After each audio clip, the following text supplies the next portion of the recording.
बिस्मिल्लाहिर्रहमानिर्रहीम। अस्सलामुअलैकुम साथियों, मैं हूं मोहम्मद आरिफ लतीफ़। दोस्तों, आज की इस क्लास में हम पंडित रतन नाथ सरशार के बारे में पढ़ेंगे और इनसे रिलेटेड कुछ मारूज़ी सवालात को हल करने की कोशिश करेंगे और इनका दाखिले नसाब नावल फसाने आज़ाद का मुख्तसर जायज़ा लेंगे। तो जिन्होंने अभी तक इस चैनल को सब्सक्राइब नहीं किया है वो ज़रूर इस चैनल को सब्सक्राइब कर लें, और जो लोग इस चैनल पर नए हैं वो भी इस चैनल को सब्सक्राइब कर लें और इस वीडियो को लाइक कर लें। तो चलिए बिला ताख़ीर इस क्लास को शुरू करते हैं। पंडित रतन नाथ सरशार का असल नाम जो है पंडित रतन नाथ था, ठीक है, और इनका तखल्लुस जो है सरशार। पंडित रतन नाथ सरशार की पैदाइश जो है 1846 ईस्वी को लखनऊ में हुई थी और वफ़ात जो है 1902 ईस्वी को हैदराबाद में। पंडित रतन नाथ सरशार का ताल्लुक़ जो है एक कश्मीरी ब्राह्मण ख़ानदान से था और इनके वालिद का नाम जो है पंडित बीजनाथ दर था, जो कश्मीर से आकर तिजारत की गर्ज से जो है लखनऊ में आबाद हो गए थे।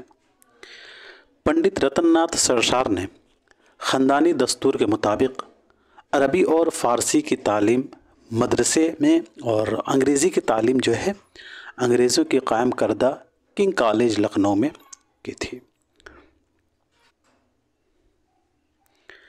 पंडित रतन नाथ सरशार का पहला मज़मून कश्मीरी पंडितों के फ़िरक़े की जानिब से शाये होने वाले एक रिसाले मुरासला कश्मीर में शाये हुआ था, ठीक है, याद रखिएगा। पंडित रतन नाथ सरशार का पहला मज़मून जो है कश्मीरी पंडितों के फ़िरक़े की जानिब से शाये होने वाले एक रिसाला मुरासला कश्मीर में शाये हुआ था।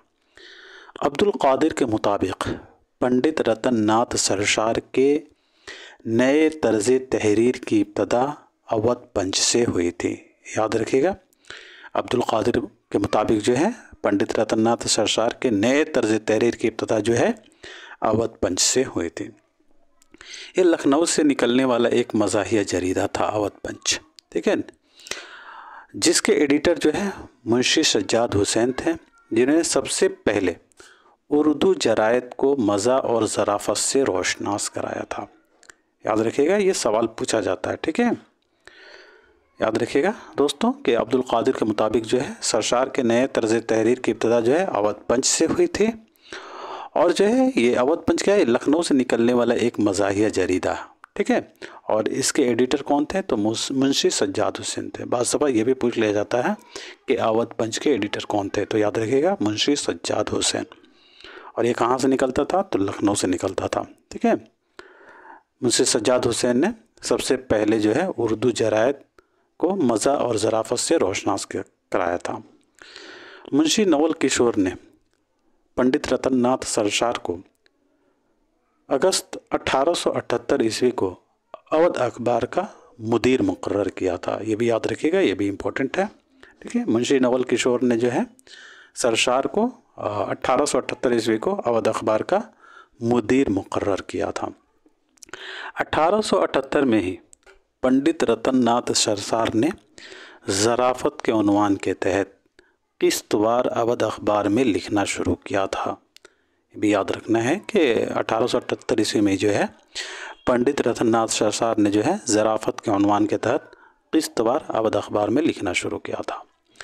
पंडित रतन नाथ सरशार ने फसाने आज़ाद की जिल्दें जो है सारी उसकी जिल्दें जो है ज़राफ़त के उन्वान के तहत अवध अखबार में ही लिखी थी, जो बाद में 1880 ईस्वी में जो है फसाने आज़ाद के नाम से शाये हुई थी, ठीक है। हैदराबाद के महाराजा सरकिशन प्रसाद ने 1895 ईस्वी में पंडित रतन नाथ सरशार को 200 रुपये माहवार पर मुलाजिम रखकर अपनी नज़्म व नस्र की इस्लाह का काम सौंपा था, ठीक है, याद रखिएगा। हैदराबाद के महाराजा सरकिशन प्रसाद थे और उन्होंने जो है 1895 ईस्वी में पंडित रतन नाथ सरशार को 200 रुपया माहवार पर जो है उनको मुलाजिम रखकर अपनी नज़्म व नस्र की इस्लाह का काम जो है सौंपे थे। पंडित रतन नाथ सरशार को शायरी में मुंशी मुजफ्फर अली असीर से शर्फ तलम्मज़ हासिल था। याद रखिएगा, पंडित रतन्नाथ सरसार को जो है शायरी में मुंशी मुजफ्फर अली असीर से शर्फ तलम्मज़ हासिल था। पंडित रतन्नाथ सरसार ने महाराजा किशन प्रसाद की सरपरस्ती में हैदराबाद से एक मायारी अदबी महवार रिसाला दबदबे आसिफी के नाम से 1898 ईस्वी में जारी किया था। बहुत ही इंपॉर्टेंट पॉइंट है, ठीक है, याद रखना है। पंडित रतन्नाथ सरसार ने जो है महाराजा किशन प्रसाद की सरपरस्ती में हैदराबाद से एक मायारी अदबी महवार रिसाला दबदबे आसिफी के नाम से 1898 ईस्वी में जारी किया था। ठीक है, ये कहीं पूछ लिया जाए कि दबदबा आसिफी कहाँ से जारी हुआ था तो याद रखिएगा हैदराबाद से। ठीक है, और किसके सरपरस्ती में हुआ था तो महाराजा किशन प्रसाद के सरपरस्ती में, ठीक है, ये जारी हुआ था हैदराबाद से। किसने किया था तो पंडित रतन्नाथ सरसार ने 1898 ईस्वी में। पंडित रतन्नाथ सरसार की शख्सियत व मिजाज में लखनवी तहजीब और ससैयद की इस्लाही तहरीक दोनों के असरात मिले जुले नज़र आते हैं। ठीक है, पंडित रतन्नाथ सरसार की शख्सियत व मिजाज में जो है लखनवी तहजीब और ससैयद की इस्लाही तहरीक दोनों के असरात मिले जुले नज़र आते हैं। पंडित रतन्नाथ सरसार रजब अली बेग सुरूर के पीरो थे। सरसार जहाँ भी सुरूर का नाम लेते हैं सुरूर मुबर्रत लिखकर इज़्ज़त एहतराम का इजहार करते हैं। पंडित रतन्नाथ सरसार के मुताल्लिक मुख्तलिफ आरा व ख़यालात को देख लेते हैं। यहाँ दिया गया है, चकबस्त का कौल है और रतन्नाथ सरसार के हवाले से, पंडित रतन्नाथ उर्दू नस्र के हाली थे। उन्होंने यानी अली ने उर्दू शायरी के साथ वही सलूक करना चाहा जो पंडित रतन्नाथ सरसार ने उर्दू नस्र के साथ किया। यह कौल किनका है तो बिरज नारायण चकबस्त का ये कौल है पंडित रतन्नाथ सरसार के ताल्लुक़ से कि पंडित रतन्नाथ उर्दू नस्र के हाली थे। उन्होंने उर्दू शायरी के साथ वही सलूक करना चाहा जो रतन्नाथ सरसार ने उर्दू नस्र के साथ किया। डॉक्टर एहसन फारूकी ने लिखा है कि मगरिब में नावल निगारी की इब्तदा डॉन कैखेटो के असर से हुई।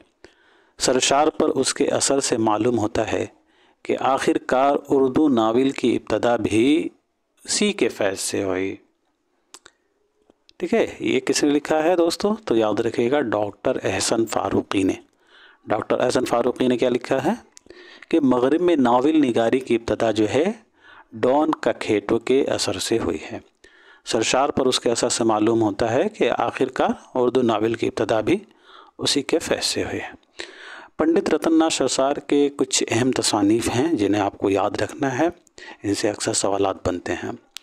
शम्सुज़्ज़ुहा 1879, ये जो तसनीफ़ है ये पंडित रतन्नाथ सरसार की पहली तख्लीक़ है। ठीक है, और इसे पंडित रतन्नाथ सरसार ने 4 हिस्सों में तकसीम किया है। याद रखिएगा, शम्सुज़्ज़ुहा को रतन्नाथ सरसार ने 4 हिस्सों में तकसीम किया है। ठीक है, और इनकी पहली अदबी कोशिश है। उसके अलावा जो है फसाने आज़ाद जो है ये दाखिल नसाब नावल है।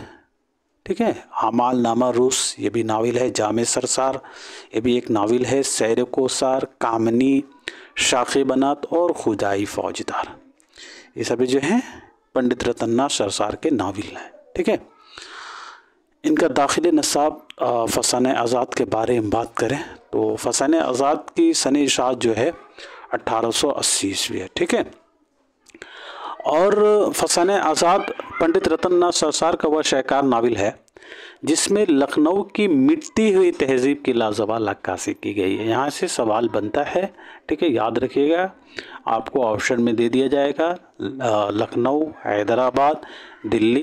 ठीक है, इस तरीके से आपको ऑप्शन में दिया जाएगा। तो आपने याद रखना है कि इसमें यानी इस नावल में फसाने आज़ाद में जो है लखनऊ की मिटती हुई तहजीब की अक्कासी की गई है। पंडित रतन्नाथ सरसार ने फसाने आज़ाद जो है अवध अखबार में किस्तवार ज़राफ़त के उन्वान के तहत 1878 ईस्वी में लिखना शुरू किया था। ये भी इम्पोर्टेंट है, इस पॉइंट को भी याद रखिएगा।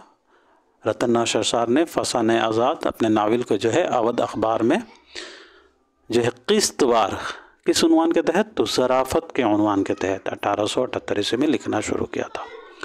इसके बाद फसाने आज़ाद जो है 4 ज़ख़ीम जिल्दों में तकरीबन 4000 सफ़हात पर मुश्तमिल पहली बार मुंशी नवल किशोर प्रेस के ज़ेर एहतमाम 1880 में शाये किया गया था।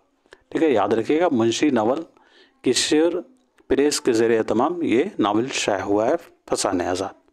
ठीक है, पंडित रतननाथ सरसार के अल्फाज में फसाने आज़ाद अंग्रेज़ी नावलों के ढंग पर लिखा गया है, जिसमें कोई अमर हस्ब लियाकत या हस्ब अक्ल महाल नहीं। उर्दू अफसानों से इसका रंग नहीं मिलता। ठीक है, पंडित रतननाथ सरसार के लिखने के बारे में यह बात मशहूर है कि वह नशे में होते, कातिब उनके पास आता और वह उसे अगली किस्त लिखवा देते या बकौल चकबस्त निहायत बेतकल्लुफ़ी से 4 सफ़े खींच कर फेंक देते।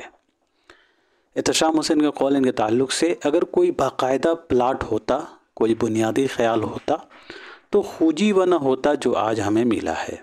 वह इस बेतरतीबी और अदम तसलसल का नतीजा है। बकौल एहतशाम हुसैन, अगर कोई बाकायदा प्लाट होता, कोई बुनियादी ख्याल होता, तो खूजी व न होता जो आज हमें मिला है। वह इस बेतरतीबी और अदम तसलसल का नतीजा है। प्रोफेसर ज्ञानचंद जैन ने फसाने आज़ाद को उसके फैलाव और बिखराव के पेश नज़र दास्तान और नावल की दरमियानी कड़ी कहा है। किसने कहा है?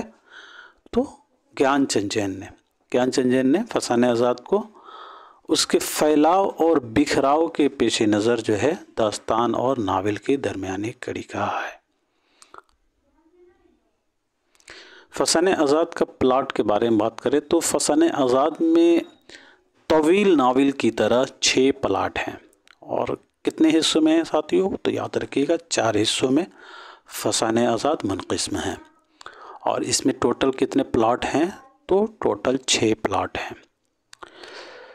पहला किस्सा जो है आज़ाद और हुस्न आरा का किस्सा बयान किया गया। पहले किस्से में जो है फसाने आज़ाद के पहले किस्से में आज़ाद और हुस्न आरा का किस्सा बयान हुआ है। आज़ाद हुस्न आरा पर आशिक होकर शादी का पैगाम देते हैं। शादी की शर्त यह ठहरती है कि आज़ाद तुर्की जाकर तुर्कों के साथ मिलकर रूसी अफवाज से लड़े और फतह याब वापस आएँ तो शादी होगी।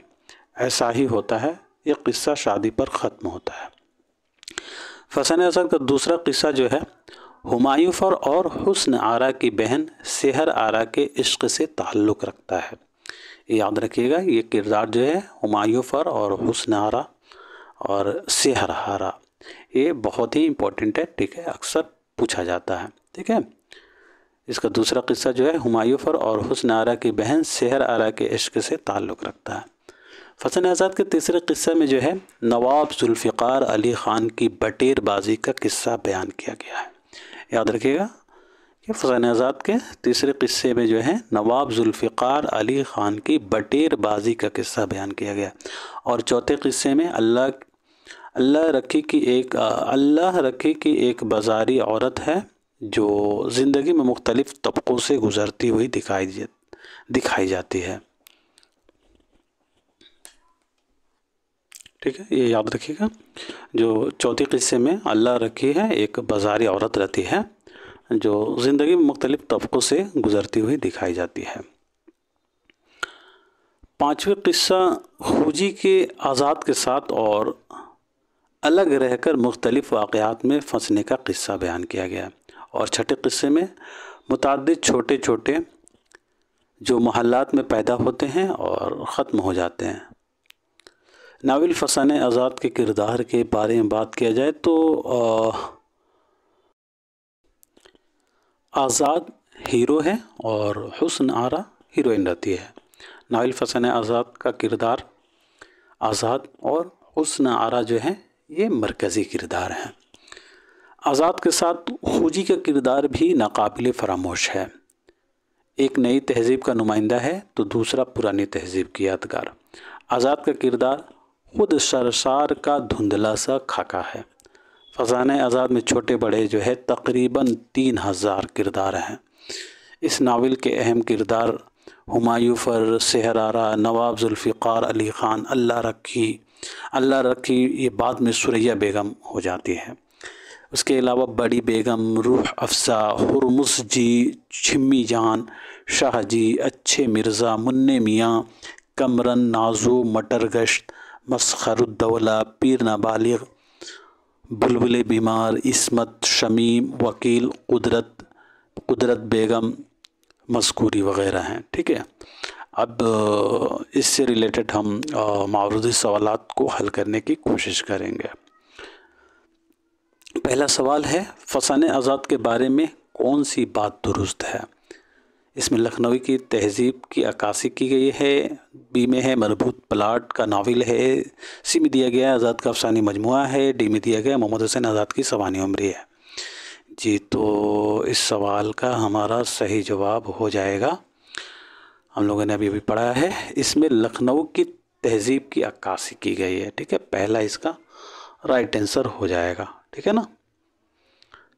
चलिए अगला सवाल देखते हैं। उर्दू का मशहूर नावल फसाने आज़ाद किस अखबार में किस्तवार शाया हुआ? उर्दू अखबार, अवध अखबार, अवध पंच या फिर तहज़ीबुल अखलाक? जी, तो सवाल नंबर दूसरा का सही जवाब हो जाएगा हमारा अवध अखबार। ठीक है, उर्दू का मशहूर नावल फसाने आज़ाद अभी हम लोगों ने पढ़ा है, जो है किस अखबार में शाया हुआ किस्तवार? तो अवध अखबार में। ठीक है, चलिए जी अगला सवाल देखिएगा। खूजी का किरदार किस किताब में मिलता है? जी, तो फसाने आज़ाद में मिलता है खूजी का किरदार। अगला सवाल है इसका, फसाने आज़ाद किस तहज़ीब की नुमाइंदगी करता है? दक्कनी, लखनवी, पंजाबी या फिर दिल्ली की तहज़ीब? जी साथियों, तो सवाल नंबर 4 का हमारा सही जवाब हो जाएगा लखनऊ। ठीक है, 20 का राइट आंसर हो जाएगा। ठीक है, ये बहुत ही इंपॉर्टेंट सवाल है, ऐसे ही जो है सवालात बनते हैं फसाने आज़ाद के ताल्लुक़ से।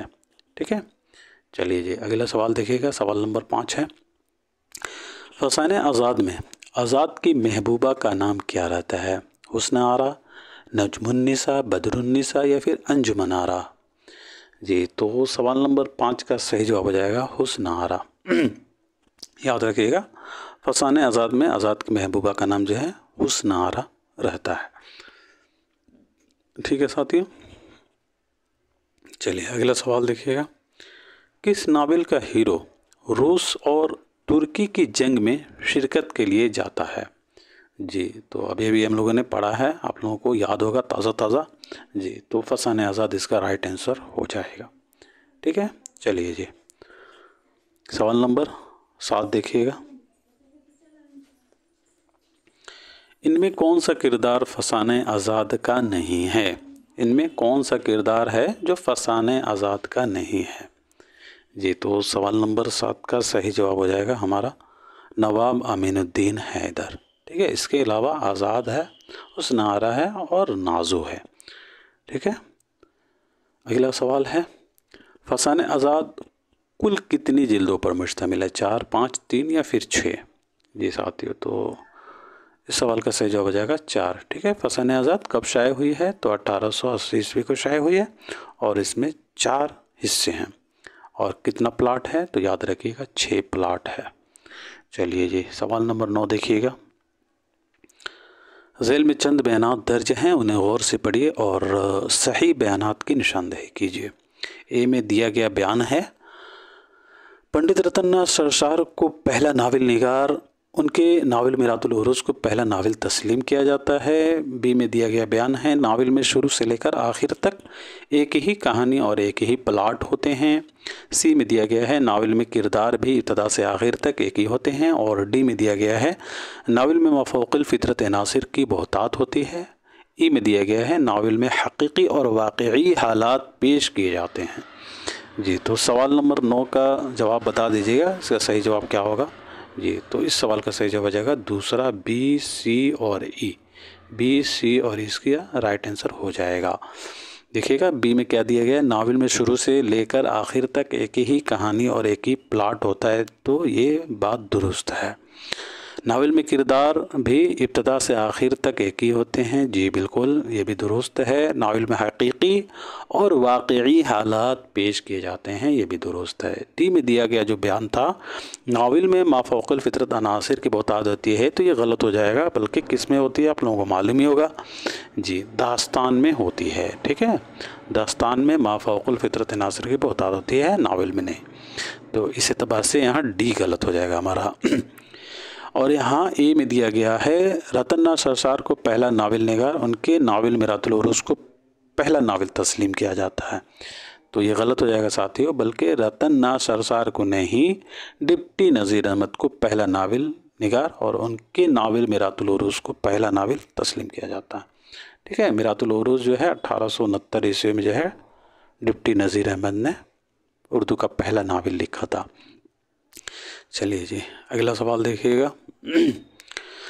झेल में चंद नावल निगारों के नाम और उनके सन पैदाइश दर्ज हैं। नाम के एतबार से सन पैदाइश शामिल कीजिए। बहुत ही अच्छा सवाल है, सभी लोग इसके आंसर करें।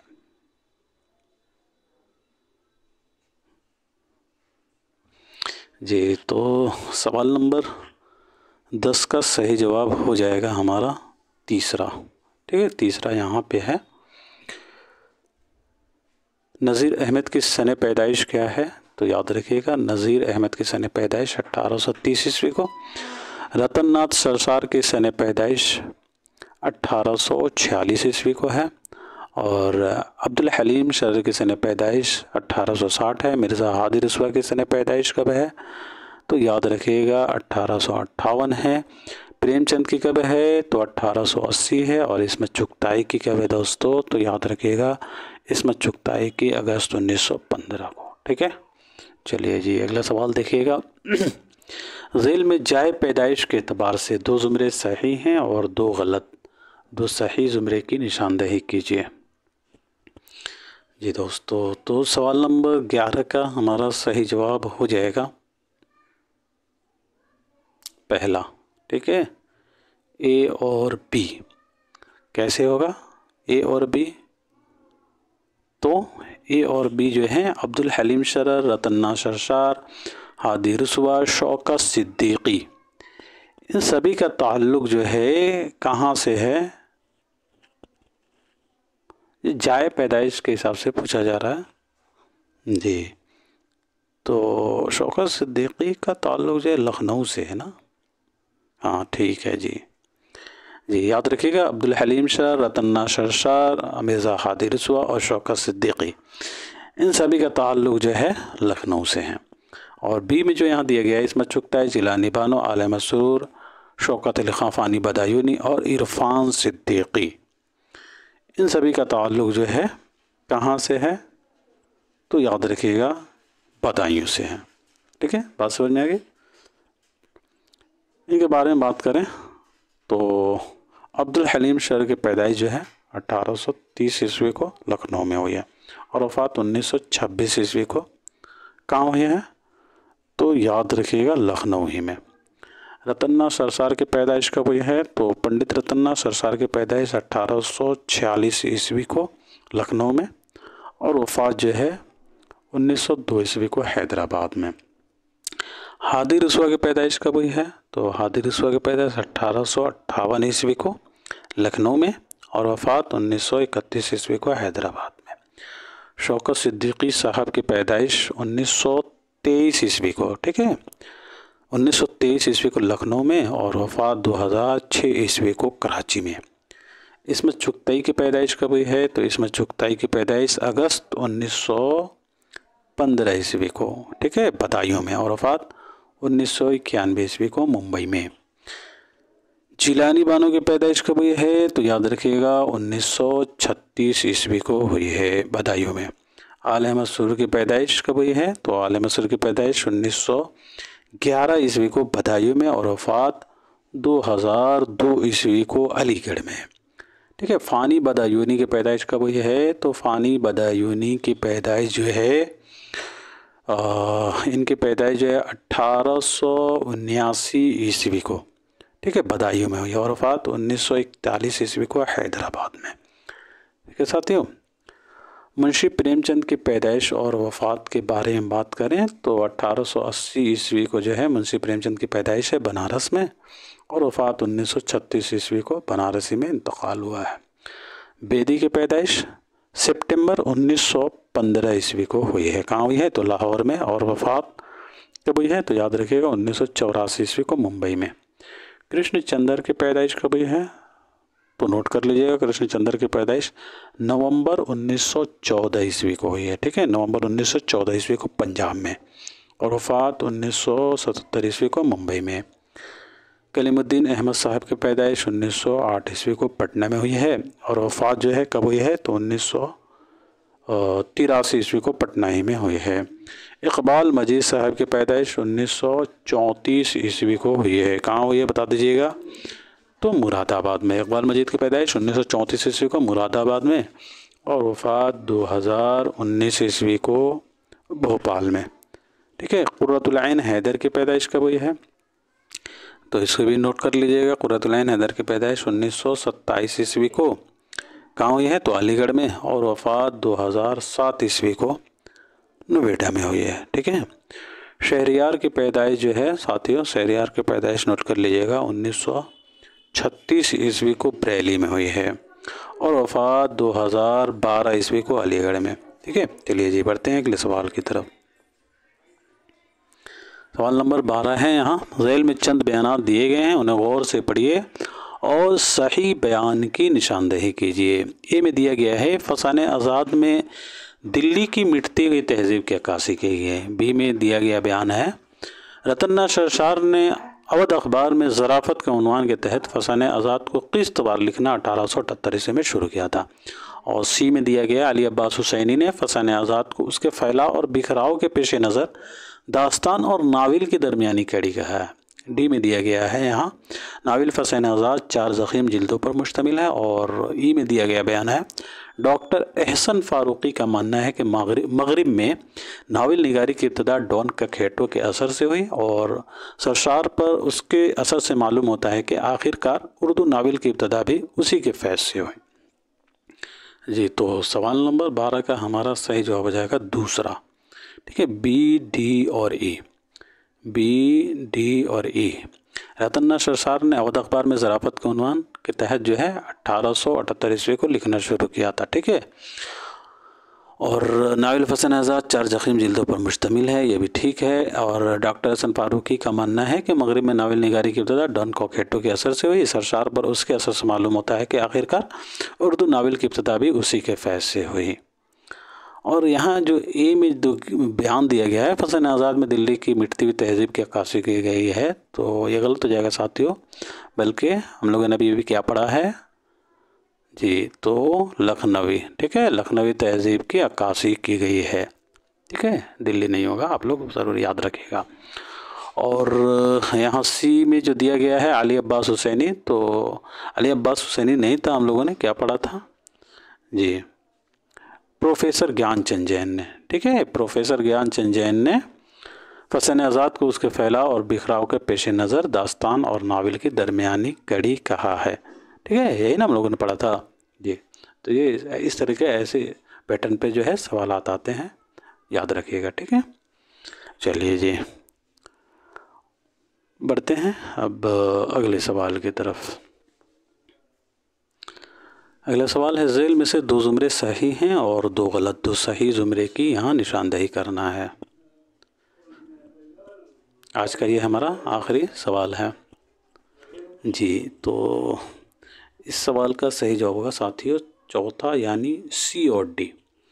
आज़ाद, हुस्न आरा, सहरारा, हुमायूं फर, नवाब ज़ुल्फ़िकार अली ख़ान, सुरैया, मस्खरुद्दौला, कुदरत बेगम मस्कूरी, शमीम नाज़ो, पीर नाबालिग और बुलबुले बीमार, ये सभी किरदार किनके हैं? तो याद रखिएगा नावल फसाने आज़ाद के हैं।